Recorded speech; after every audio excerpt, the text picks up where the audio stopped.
अन्य लोगों के संग का त्याग कर दो, जो भगवत विमुख वार्ता करते हैं, संत निंदा करते हैं, दूसरों की निंदा करते हैं। कुछ हाथ नहीं लगता, ये लोग दुर्गति को प्राप्त होने वाले हैं। भक्तन निंदा अति बुरी भूल करे जिन कोय, किए सुकृत बहु जन्म के छिन में दारे खोए। पर निंदा के किए ते नहीं आवत नहीं कछुआत, मूर्ख पर्वत पाप को ले चल अपने साथ। तो अलम कश्यापि संगत्या, ऐसा संग मत करो जिनके पास बैठने से भक्त निंदा, जन निंदा, भगवत निंदा हो। ऐसे से दूर रहो, अलम बंद कर दो ऐसे लोगों का संग। रात दिन हम श्यामा श्याम का नाम जप करेंगे, श्यामा श्याम के लीला गुण गाएंगे, श्यामा श्याम के ही धाम का शोभा का चिंतन करेंगे। जब तुम अपना जीवन श्यामा श्याम के चरणों में न्यौछावर कर दोगे तो पूरा भार श्यामा श्याम ले लेंगे और तुम्हारे हृदय में मस्ती आ जाएगी। जो ऐसा निश्चयी होता है, दृढ़ निश्चयी, उसके अंदर दृढ़ विश्वास, तो उसके हर समय भगवान की स्फूर्ति होती रहती है। भारी प्रतिकूलता में भी भगवान का सानिध्य अनुभव होता है। वो अनुकूलता में तो भगवान के दुलार को देखता है, लेकिन प्रतिकूलता में भगवान की विशेष कृपा को देखता है। ये संयोग, ये वियोग, संसार की ये द्वंद्वमयी वृत्तियां भक्तों के हृदय में नहीं चुभती। आए की हुज्जत नहीं, गए की तलाश नहीं, क्योंकि नित्य संयोग भगवत स्मृति के प्रभाव से प्रभु का रहता है। शोक, विषाद बहुत ध्यान देने योग्य विषय है। तभी लोगों को ऐसा लगता है कि ऐसा कैसे हो सकता है। भक्त के चरित्रों को जब सुनते तो लगता है ऐसा कैसे हो सकता है, ऐसी परिस्थिति में भी ऐसा कैसे हो सकता है। क्योंकि तुम मानसिक बुद्धि से युक्त हो और वो भागवतिक स्थिति से युक्त है, इसलिए तुम उसको पार पा ही नहीं सकते। जब तुम अपना जीवन श्यामा श्याम के चरणों में समर्पित कर देते हो हृदय से, फिर उनकी कृपा से सब विघ्न दूर हो जाते, एक अपार मस्ती रहती है। नहीं तो शोक, विषाद, दुख, क्लेश, कष्ट, संताप, भय, उद्वेग, ये सदैव सताते रहते हैं। इसी से डिप्रेशन होता है। बार बार नकारात्मक चिंतन, शोक, विषाद, दुख, चिंता, क्लेश, संताप, भय, उद्वेग, यही पूरे मानसिक स्तर को नष्ट कर देते हैं। उत्साहहीन जीवन हो जाता है। जब तुम श्यामा श्याम को समर्पित हो जाते हो तो ये सब प्रवेश भी नहीं करते, एक अपार मस्ती बनी रहती है। अब क्या होगा? श्यामा श्याम जो करेंगे वही होगा।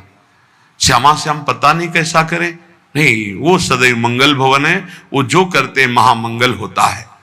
यह निश्चय उपासक के हृदय में आ जाना चाहिए।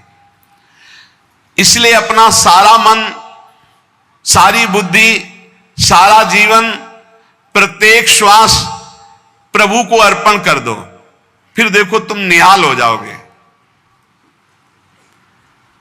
दुख, शोक, विषाद, क्लेश, कष्ट, संताप, भय, उद्वेग, ये उसी को व्यापते हैं जिसने अपने जीवन को प्रभु के चरणों में अर्पित नहीं किया।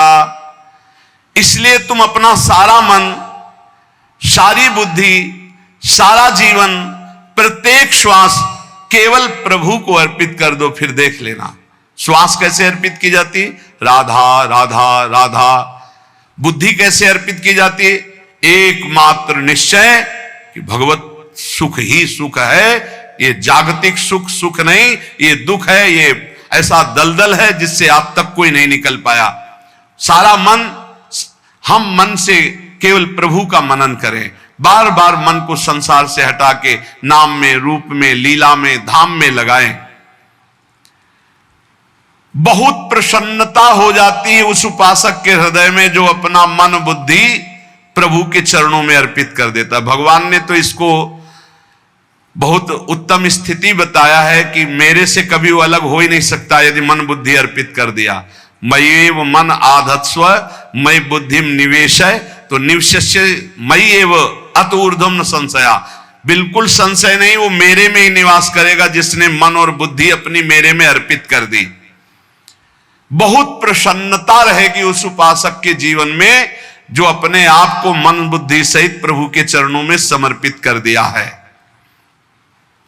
भगवान का आश्रय लेने वाले की पहचान है हर परिस्थिति में प्रसन्न रहना।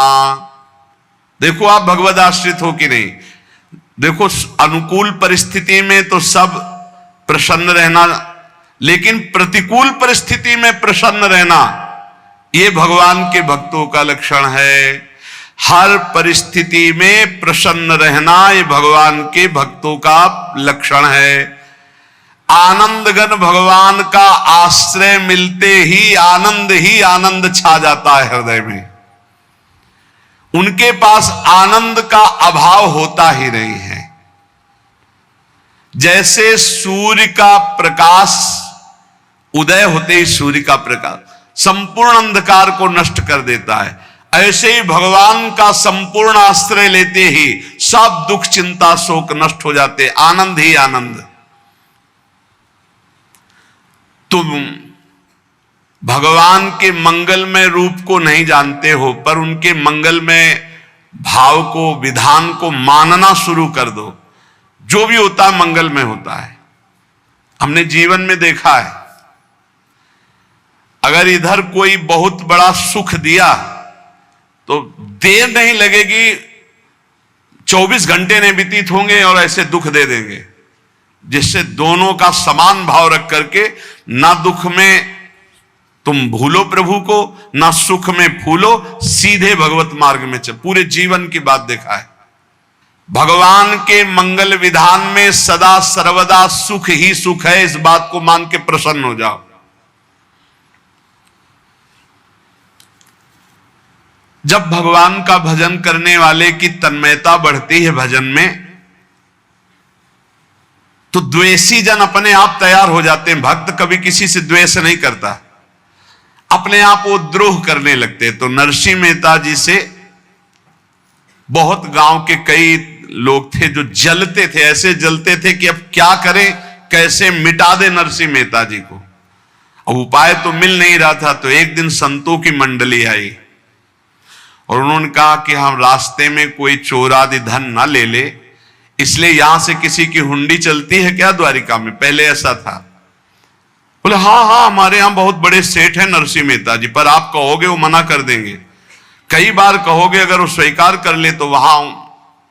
और उनका लक्ष्य था कि नरसिंह मेहता जी की तो खाने की भी सुविधा नहीं थी, हुंडी कहां की बात आई। उनका था कि जब वो ना कहेंगे तो संतजन नाराज हो जाएंगे, अगर हां कह दिया तो वहां हुंडी चुकेगी नहीं, तो संतजन अपने आप इनको शाप दे देंगे, अपराध बन जाएगा, ये नष्ट हो जाएंगे। संतों को भेजा नरसिंह मेहता जी ने, सबकी दंडवत की, चरण पखाड़े। तो उनका ये इतना रुपया है, द्वारिका में साधु सेवा हम करेंगे, वहां तुम्हारी हुंडी चलती है, तो आप अरे उनका आप कहाँ भूल रहे हो, यहाँ खाने की भी व्यवस्था। बोले हमें सब पहले से बता दिया गया कि आप मना करोगे, बार बार मना मत करो, हमें पता है। तो उन्होंने ठाकुर जी की तरफ देखा, बोले क्या लीला है प्रभु, संतों से हम क्या कहे, ये ले रुपए। उस समय स्वर्ण की मोहरें चलती थी, बेच के बाजार से खूब उन संतों को पवाया, उन्हीं संतों की सेवा की। और उनका अपने सेठ का नाम तो बताओ जहां हमें जाके हुंडी मिलेगी। सेठ सावल सा सेठ। संत जन गए वहां, पूछा कि नरसिंह मेहता जी का जिन सेठ से परिचय, उनका नाम सावल सा सेठ, उनकी गद्दी कहां है? तो जो कुछ भक्त थे वो द्वारिकाधीश की तरफ संकेत करते कि वही हैं। बोले नहीं नहीं, वो सेठ है, उनकी गद्दी चलती थी। पूरी बाजार में कहीं कोई। अब संत जन एकांत में होकर के बहुत विचलित हुए, क्या हमारे साथ धोखा हुआ? नरसिंह मेहता जैसा संत क्या धोखेबाज हो सकता है? देखो संशय तो बहुत विचित्र होता है, बड़े बड़ों को संशय हो जाता है। जब भगवती सती जी को संशय हो गया, राम जी को हे खगेन्द्र हे मधुकर श्रेणी, ऐसा पूछते हुए कि सच्चिदानंद कैसे हो सकते, तो किसी को हो सकता है, क्योंकि वो बुद्धि की अधिष्ठात्री देवी है। जो ही उनके मन में ऐसा आया कि क्या हमारे साथ धोखा हो रहा है, इतने में ही देखा जय हो सावल शाह सेठ की। वो कहा सावल शाह सेठ, तो देखा बढ़िया मुनीम जी उनके साथ, सेठ बस्ता लिए हुए मुनीम जी, सरकार इधर से चलो। तो उनका सावल शाह सेठ आपका नाम है? संतों ने कहा। बोले हाँ। बोले नरसिंह जी? हाँ। बोले आपकी हुंडी आ गई है। हुंडी एक कागज में लिखा कि ये हमारे सेठ जी को दे देना। वैसे लोग मुझे माखन चोर कहते, कोई कुछ कहता, लेकिन आपने सेठ बना दिया। जब आपने सेठ बना ही दिया तो आप कभी परवाह मत करना तुम। और ये सेवक आपकी सेवा में सदैव तत्पर है। भगवान ने ऐसा लिखा। जो भगवद आश्रित है, एक बार ये चलता रहता है, जो संत जन होते हैं उनके विरोधी अपने आप बन जाते हैं, किसी से कोई मतलब नहीं, अपने आप विरोधी बन जाते हैं। कबीरदास जी का पूरी काशी में यश था। भजन करने वाले महापुरुषों का यश बढ़ता है जब, तो जो भजनहीन होते हैं उनके हृदय में जलन पैदा हो जाती है और वो उनको विविध प्रकार से फंसाना चाहते हैं, उनको कष्ट देना चाहते हैं। तो कबीरदास जी के यश को धूमिल करने के लिए कुछ ब्राह्मणों ने एक रचना रची। मुड़ मुड़ा के कबीरदास जी के शिष्य बन करके पूरी काशी के सब आश्रमों में निमंत्रण दे आए। कल भंडारा है, संत सेवा है, सबने स्वीकार किया। कबीरदास जी अपनी दिनचर्या करके निकले तो संत मंडली आने लगी। बोले कै बजे सेवा है? साधु सेवा।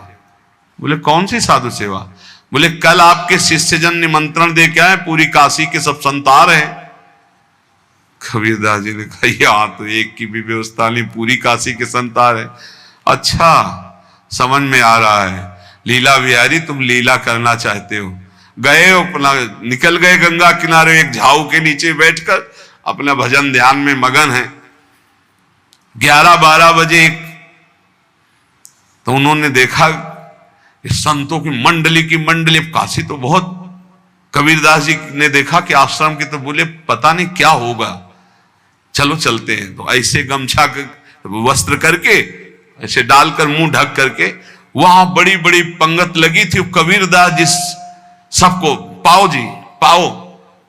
कबीरदास जी के रूप में स्वयं भगवान पाओ जी पाओ।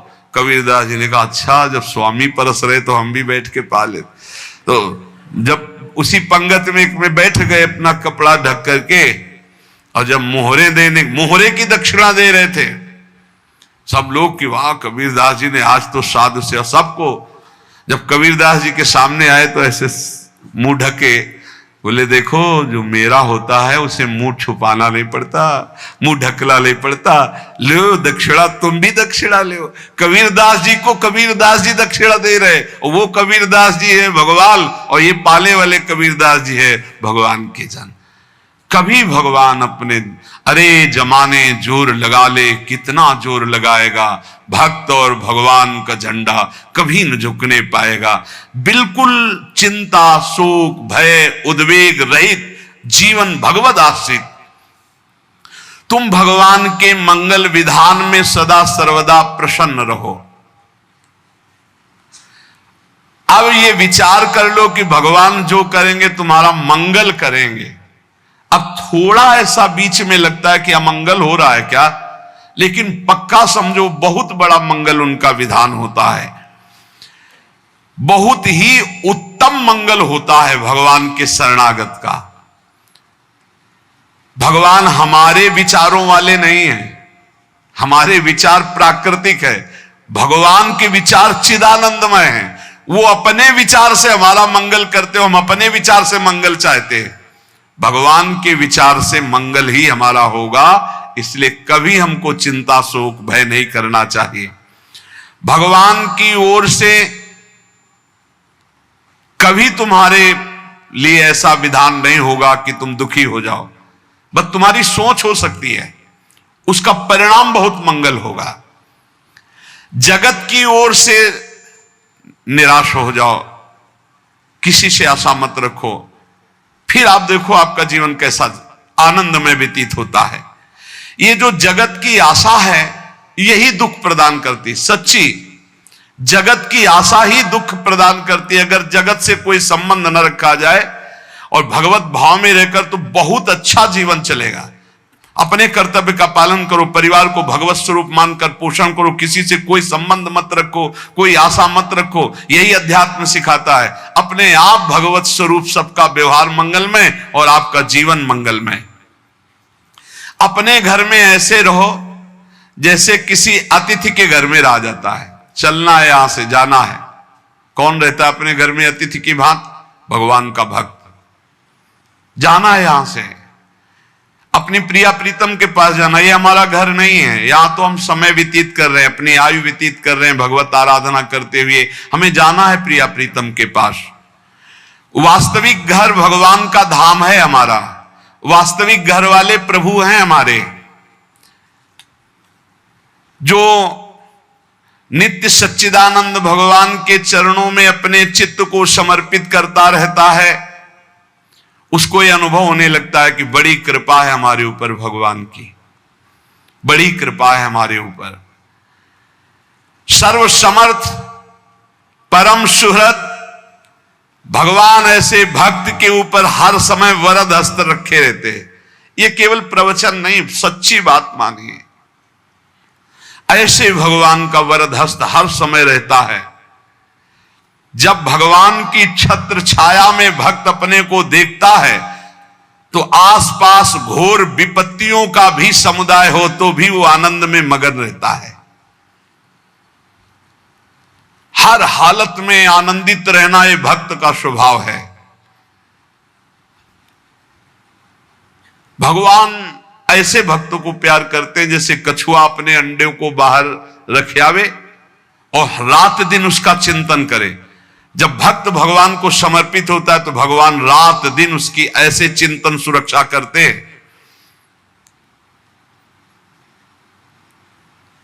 अभय, ये दैवी संपदा का पहला गुण है। ये भगवान के शरणागत पर जागृत हो जाता है। वो भयभीत नहीं होता, किसी भी उससे भयभीत नहीं होता। यही डरपि हरिवंश हित, जिनो भ्रमय गुण सलिल पर। इस डर से डरते रहना चाहिए कहीं गुण रूपी पानी में फिसल न जाए, नहीं तो गलती हो सकती है। साधक सावधान रहे। ये अभय दैवी संपदा का सबसे बड़ा गुण है।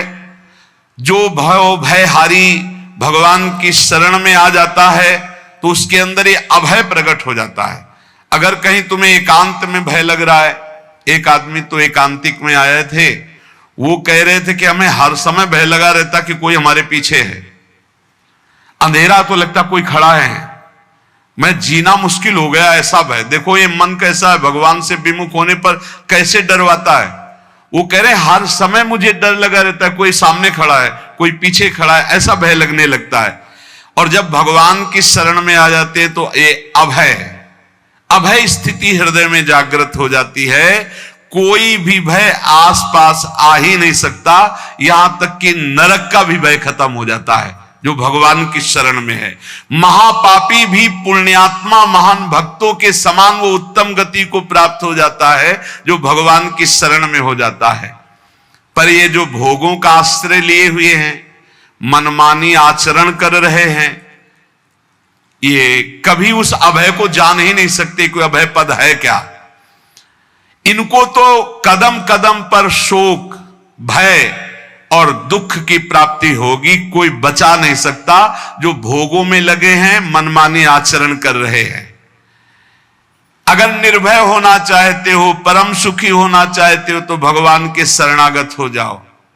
सारे जगत को अभय दान देने वाले भगवान हैं। भगवान का एक प्रण है, ममपन शरणागत भयहारी। जो मेरी शरण में आ गया उसके भय का मैं नाश कर देता हूं। साधना में अवस्था मन की मानी जाती है कि आप कितने अच्छे साधक हैं। यदि आपका मन भगवदाकार है, हर समय भगवत चिंतन चल रहा है, आपके स्वप्न भागवती का रहे हैं, आपके विचार भागवतिक हैं, तो आपकी अच्छी साधना हो रही। और यदि आपके स्वप्न गंदे आ रहे हैं, क्योंकि स्वप्न में मन का ही सारा खेल होता है, और आपकी चिंतन वृत्ति वासनात्मक चल रही, तो अभी साधना का प्रभाव मन पे नहीं पड़ा है। जिसका मन हर समय भगवत चिंतन करता रहता है, वो जीते जी जीवन मुक्त हो जाता, अनुभव होता है। जैसे किसी ने कहा कि हमें कैसे पता चलेगा कि हमारा काम हो गया है, तो जैसे आप भोजन पा लेते हैं तो किसी दूसरे से गारंटी थोड़ी लेनी होती कि हम छक गए हैं क्या, आप जरा बताना हम छक गए हैं क्या। नहीं, अपने हृदय में आ जाता है कि अब मैं तृप्त हो गया। ऐसे ही अपने हृदय में आ जाता है कि मेरा काम हो गया, अब मेरा जन्म नहीं होगा। ये हृदय में आ जाता है, अपने आप अनुभव में आ जाता है। जब स्वरूप बोध होता है तो किसी और से सलाह थोड़ी लेनी होती है, वो अपने आप अनुभव में आ जाता है। हां, यदि गुरुदेव का वर्ण नहीं किया है तो फिर आपको किसी न किसी गुरु से प्रमाणित करवाना पड़ेगा। और अगर गुरुदेव का वर्ण किया है तो वही मंत्र, वही नाम, वही गुरु शरणागति आपको अंदर से पुष्ट कर देगी कि आपका काम हो गया है। विषय चिंतन करता हुआ मन विषय आसक्ति को प्राप्त होता, विषय आसक्ति को प्राप्त हुआ मन बार बार जन्म मरण और नरक को प्राप्त होता है। बस ये विषय चिंतन हटाना ही प्रमुख कर्तव्य साधना का है। बार बार मन को विषयों से हटा करके प्रभु के नाम में लगाओ, प्रभु के रूप में लगाओ, प्रभु की लीला में लगाओ। जहां भगवान प्रकट होते हैं वहां परमानंद की बाढ़ आती है। पर ये ध्यान रखें, गुलाब का फूल कांटों में खिलता है, उसकी सुगंध लेनी, फूल लेना है तो कांटों से बचाकर। ऐसे ही जब आप भगवत चिंतन के लिए चलेंगे तो आपका चिंतन चुराने के लिए माया विविध नाटक करेगी, कांटे फैलाएगी।